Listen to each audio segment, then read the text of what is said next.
Welcome back to Grit Gym. Today we're talking about the math of strength, and if you violate the math of strength, you're going to end up with a world of hurt as you progress with your strength game, because this thing is wildly important, and it's really pretty non-complicated actually if you get into it. But if you're interested in learning more about what you can do with your strength levels, what you can do with your muscle mass, what you can do with your fat loss, you have to do the math. And if you're interested in learning how to do that math for your individual circumstance, go to gritgym.com/SS.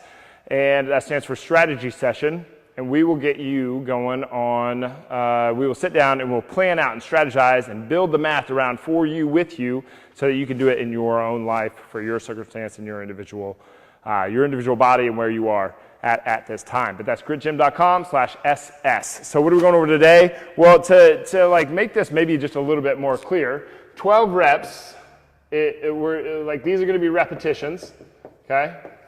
So I'll get rid of this. So if we're going 12 reps down, and we're going to go 10, 8, 6, 4, and 2. Well, 2 is going to be about 97% of your 1 rep max. So that means that you're going to be able to be, if 97% of your 1 rep max is 135, you're probably going to be able to do that for about 2 repetitions. And what's going on? And for those 2 repetitions, that's like the max that you can possibly do. You can't try to go for 4 on 97% of on your 1 rep max unless it is your max out day and you have built up to that thing. Okay. So really, the thing that you're trying not to violate is the rule of coaxing the gain. You want to coax this thing along. Strength is not a matter of submitting your body to your will. Do not do that. You're going to end up in a world of hurt. Okay. I've done it. I tried to do this for the first 15 years of my lifting career, I guess you could call it. I started lifting about 96, 97, and really is when I really started digging into it. That's when I really started learning about it and digging more into this stuff. But I was caught harassing the weight set in my grandma's basement, and she ended up buying me a book on this stuff. And that's when the light bulbs really came on. It was like, man, there's information out there. This is awesome. Okay? So I've been studying this stuff for well over 20 years. I'm not saying I know what I'm talking about, because every time I learn something, every time I read a new book, every time I'm like pushing myself out there, the more I learn, the more I realize I do not know. So the weird thing is when you get to the point where you're right, that's when it's really scary. But what I'm saying is I was harassing weight sets all the way up until like 96, 97. 97, my grandma gives me this book on strength and conditioning. It took me 15 years. I got a shoulder, I got a hip, I got a knee, I got an ankle injury, I've got a foot that I couldn't walk on for a whole year. Back in 2007, I've got a neck, I've got an elbow, and I have a wrist. There's a lot of trouble when you get into this, when you violate this rule of coaxing the gain. Okay? If we are going to do, let me finish this out before I actually jump into that. So for 2 reps is 97%. For 4 reps, you're going to be about 91%. For 6 reps, it's 85%, and then 79% for 8 reps, 73. For 10 reps, which would be 67. Yeah, 67% for 12 repetitions. Okay, why is this important? Because if you can know that this is the case, that for about 12 reps, and you're using 67% of your 1 rep max, that you can actually end up, that's a 1 rep max, that's a max out set. Okay, now we have the ability to coax the gain because we can use, let's say, 60% for the weight that we're doing on that 12 reps, so that we get all clean repetitions, okay, and that we get this coaxing effect. Okay, we get this, come here, let me adjust what's going on with the body so that we can gain there. What's up, Maz? But you want to coax the gain, all right? So for instance, if you try, let's use a 6 rep max. So that's 85%, okay? So you have a 200. So let's say that your 1 rep max is 200 pounds. Let's say that it's an overhead press, because you can see my shoulders here. Okay, so it's a 200-pound overhead press, and you're going to do 6 repetitions. What should your weight be? What is the max weight that you could possibly do for a set of 6? Well, you know that you're going to use 85%. of 200 pounds. So that's basically, that's like 80, what is that? That's 85 times 2, so that's 160. So it's 170 pounds. So you're going to use 100, is that right? So you're going to use 170 pounds. Are you though? What if it's week 1? What if it's week 2? What if it's week 3? Okay? What if you're on, so you have week 1, and then you have week 2, and then you have week 3, and then you have week 4, okay?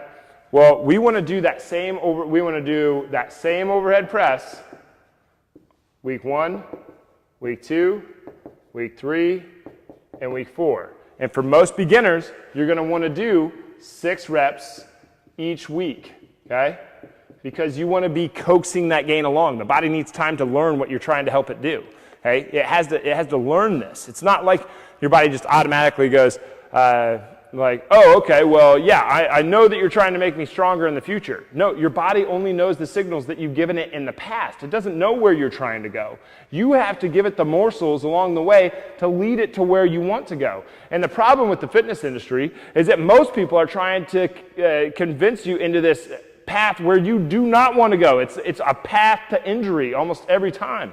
Hey, and like you probably have a certain number of injuries in your life too. And if you come out here for a strategy session, and I bet you that we can look at your back, we can look at your knee, we can look at the history behind it, and be like, well, yeah, like I mean, you earned that back injury. You earned that knee injury. And if you're interested in learning about that, what was it, the chicken or the egg, and what you can do about it in the future, go to gritgym.com/SS. Sign up for a strategy session. It's 100% free. We can do this over the phone, or we can do it out here at Grit Gym, and we can get very clear on how you got to where you are and what you can do about it for your individual circumstance. But you want to use the same thing over and over for 4 weeks, guys. For about depending on the person, about 2 to 10 weeks is about the time that you want to start thinking about changing your exercise. For most people, 4 weeks is going to work very well. So we're doing an overhead press 4 weeks in a row at 6 reps. So where should 170 be? Okay, this is the error that most people do. Most people will think, okay, well, I can do 6 reps at 170 because my 200-pound 1 rep max times 85% is 170 pounds. So I should be able to do that on week 1. This is what most people do. This is the error they make. They go, okay, so I'm going to plan on doing 170 pounds my first week, right? Then they go, but then my body's going to get stronger. By week 2, I bet you I can do 180. By week 3, I bet you that I can do 190. You know what? I bet you can get 6 reps at 200 because my body is going to respond to what it did back then. These are separate. My body's going to respond to what I did week 1. It's going to be like, okay, well, I got a lot stronger. Now I can move it to 180, 190. This does not work. This does not work. I've seen thousands of people try to do this. It doesn't work. This gets you the shoulder, it gets you the knee, it gets you the hip injury, it gets you the foot injury, it gets you the neck injury, it gets you all the problems. You don't want to do this. This is the error that almost everybody makes. The body doesn't know where you're trying to go. It only is working off of the signals that you've given it in the past. You don't get stronger in the gym. You respond to it later during the recovery phase. Okay? You give yourself a stimulus in the gym so that it has a positive, an imposed stress that designs the stimulus that you're trying to get in the future. So don't build past how strong you actually are, because a 6 rep, somebody real quick, do 200 divided by, hey Tori, can you do 200 divided by 0.8 or 0.85? And that'll get us or can you do a reverse calculation on 200 pounds? You can just do it on the math of strength right there. So do 6 reps. So let's say that a person got 200 pounds at 6 reps. They got 200 pounds at 6 reps. That gives them what for a 1 rep max? Oh, crap. Okay, thanks. Appreciate it. So the actual math on somebody that got 200 times 6 equals 235, okay? You are not going to put 35, you might, if you do it the way that I'm going to explain here in a little bit, you might, if you do what I say here in a little bit. But if you try to do it this way, you're not going to end up at 235. You're not even going to be able to pull off 170 for 6 because you torched yourself out on week 1, then you tried to make up for it, and you failed on 3 reps. at week 2, and then you failed at week 3, and then you're like, okay, well, maybe my body will have it this week, and then it fails at 200 because you screwed yourself in the first week. Okay, what you need to do is get a plan. And if you want a plan, go to gritgym.com/SS, and we will set you up with one. But what you need to do is you need to work backwards. So the most that you could probably possibly do that we know is about a 1 rep max of 200 at 6 reps is 170 pounds. So at 170 pounds, we know that that's going to go in right here, times 6. But you do a little plus sign there so that if you get 8, way to go. What's that? Hey, Tori, what's 170, a 170 1 rep max on 8 reps?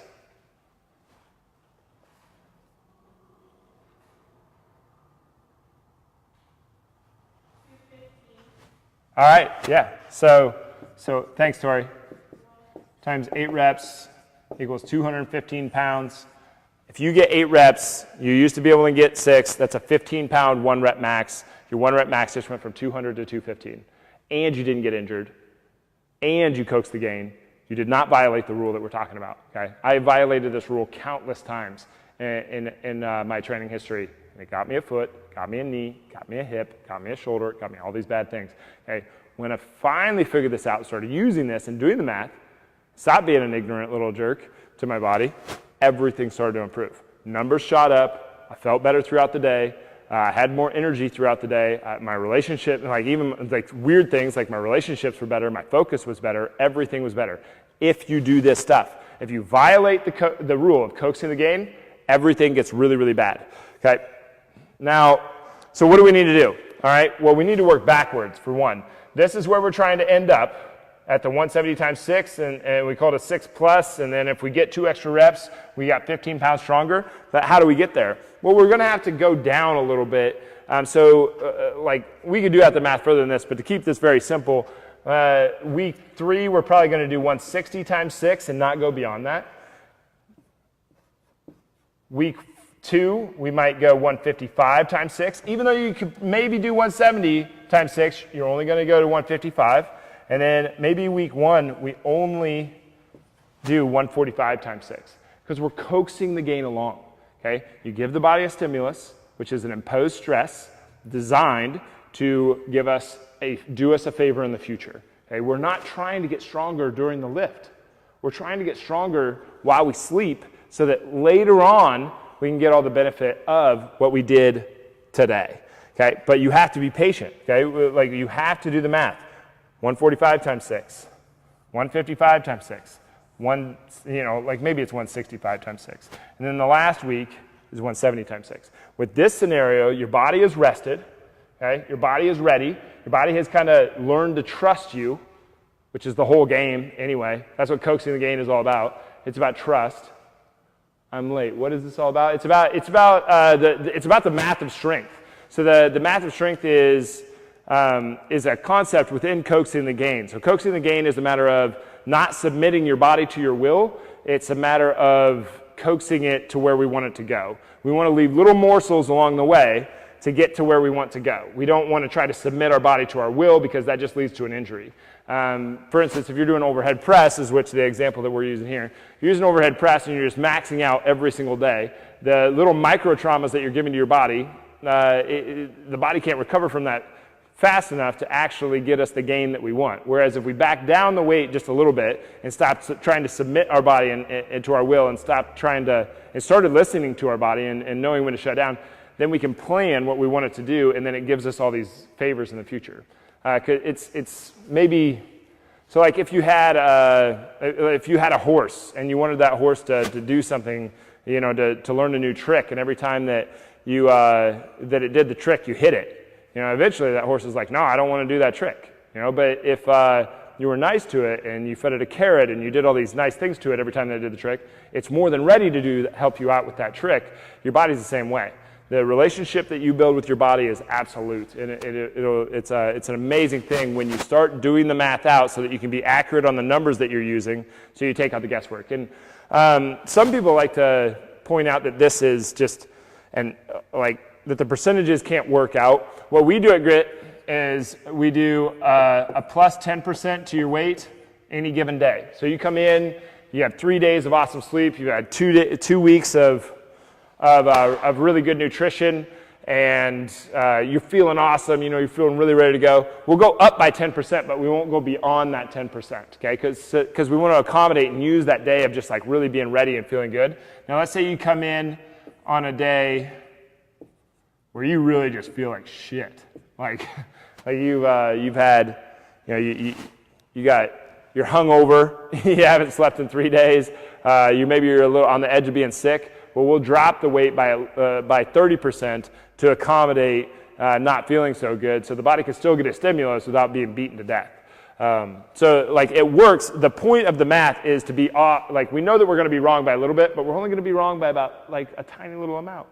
A tiny little amount. I'm okay with being off by a tiny little amount. I am not okay with being off by gigantic amounts. And if you try to guess what your weight should be, you end up trying to do 235 when you should be doing 170. Okay? If you do the math out, you do yourself a world of favor. All right, so let's say we're doing an overhead press. Week 1, 2, and 3. Is it like deloading? No, not quite like deloading. Deloading would be like most people would either do a deload week 1 or week 3. We do a deload week 1 because you're learning new exercises, so we just take the volume and the intensity down really far. And I think that's probably the best way to do a deload. If you, a lot of people will do their deloads where they up the intensity but they lower their volume, or vice versa, where that still ends you up about right here. Whereas if you just do both of them and you give your body this big wave of like stepping back and deloading, you do yourself a world of favor. So it's more about like just planning it out smart. So if you tried to max out, like even if you do a deload on week 1 and then you try to max out week 2, week 3, and week 4, you're going to sacrifice what you can do week 4 because of what you torched your body out on week 2 and week 3. Whereas if you're smart about this and you just do a little bit less than you're capable, but you still enough to get the stimulus, but not to like where you're maxing out, then on week 4 you can come in and you can really blast it out. Okay, so is it like deload? Like I suppose in a way. But we're definitely doing a much bigger deload on week 1. Some people will do it on week 3 so that they can come back week 4 and really hammer it. That's usually a little bit more of an advanced tactic.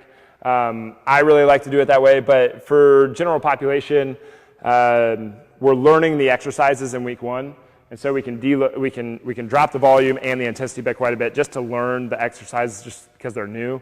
And so it creates like a natural deload in that way. It's worked out a lot better for us. But the math is a different deal. And what we did at the beginning was 12%, or for 12 reps, you're going to be at about 67%. 10, you're going to be about 73. 8 reps is going to be about 79%. 6 reps is going to be about 85%.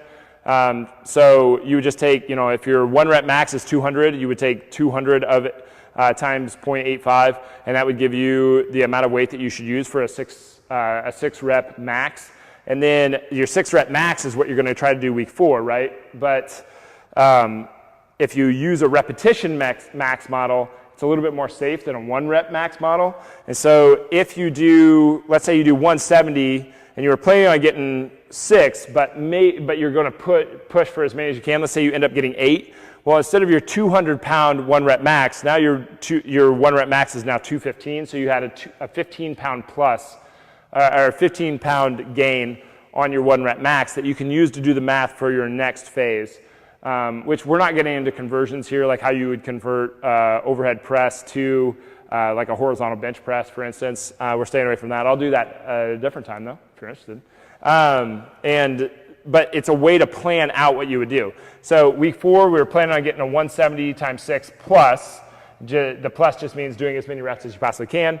And then what are we going to do in week 2, week 3, week 2, week 1, so that we're building up to what we want to get on week 4. Because if we've beaten the body up on week 1, 2, and 3, the body doesn't trust us for week 4, so it won't give us what we need to have to really push out into what we want to get on that week 4. Does that make sense? I hope so. I appreciate the questions. I like it when I get questions on here. It's fun. It makes it more interactive.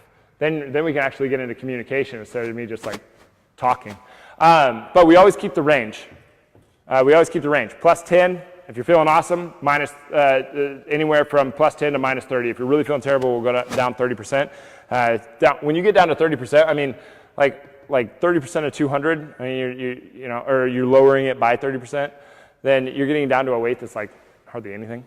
So, but it's still enough to give us a stimulus to keep going. Anyway, so this is the math of strength. If you violate the coax the gain, you're asking for an injury. You're literally begging your body to give you what you didn't want. Whereas if you follow this idea of coaxing the gain, okay, your body will give you the thing that you do want. It'll give you the strength. It'll give you the energy. It'll give you the focus. It'll give you the muscle gain, the fat loss. It'll give you the whole show, but you've got to coax the gain. If you're trying to force your body into submission, it's not going to give you that, okay? It's not going, it's just like so many people are beating their body to death, being very mean to their body and expecting it to give them what they want. And that's no different than in your relationships with a pet or another person. If you're really mean to somebody, they're probably not going to give you what you want, okay? You know, and there's a time and a place to pull this off to really push the body, but it's where you're both cooperatively pushing in the same direction. When you beat it up on week 1, 2, and 3 and then try to go for week 4, it's already fighting you. Whereas if you cooperate with it on week 1, 2, and 3, on week 4, it's ready to go to battle with you, okay? Your training is a matter of leadership, not a matter of submission. You want to lead this thing, to coax the gain along. All right, so let me know below. Put in the comment section, did you guys get anything out of this? Is this too complicated? Do I need to make this more clear in some way? But this is the math of strength. If you do not do the math, you're asking for trouble. If you do the math, you're going to get tons of gain out of it. I encourage you, please sit down, do the math, watch these. It will not make sense at the beginning, but you keep on going, you keep on learning about these things. Okay? And there's a few different areas where you just cannot outsource them to somebody else. Okay? You cannot outsource your health. You cannot outsource your wealth. You can't outsource your relationship, and you cannot outsource the responsibility that you have around your time on this planet. Learn as much as you can about your health, your wealth, your relationships, and your time. Okay? You cannot outsource these things. Okay? Do not outsource your health. Learn how to do the math. I know that it'll be complicated up front, and you can get help with this by coming into us and getting a plan. You go to gritgym.com/SS. We'll do this over the phone. Phone. I don't know what that was. I don't think I've ever made that sign in my life. But we can do this over the phone, or we can do this in person. It doesn't really matter to me. Both are going to work. We can do the math we need to set up targets, and we need to set up how to actually set up the guide to get to where we want to go. You're leaving morsels along the way. You're leading your body. Your body doesn't know where you're consciously wanting to go. Okay? It only knows what it needs to react to in the past. Okay? So you have to use that. Do the math. Anyway, that's, what is today? That's Tuesday, the math of strength. I hope you guys enjoyed this. Please share it out. And for us to help you out the best is to do a one-on-one. Okay? We do it for free for a reason. It's gritgym.com/SS. That's the best way that we can get you started on your health journey. So anyway, go to gritgym.com/SS and figure out why you should sign up for a strategy session, and then do it. And also hammer the math. Ask me questions about this. Okay, let me know what you think. Okay, because the more that you can understand the stuff, the better. Strength training doesn't have to get you injured. Okay, the reason that it gets you injured is because you didn't do the math. If you do the math, you make gains. You don't do the math, you get an injury. Okay, we are always getting a result. Every single second of every single day, you're getting a result. You sit on the couch for 6 years, you got a result. You go work out, you got a result. Okay? You eat an apple, you got a result. You know, you eat a Snickers bar, you're gonna get a result. Okay? So get the result that you do want, not the one that you don't want. Anyway, I'm Adam Reese, Grit Gym. To get signed up for a strategy session, go to gritgym.com/SS, and we'll be back tomorrow. Thanks, guys. See you soon.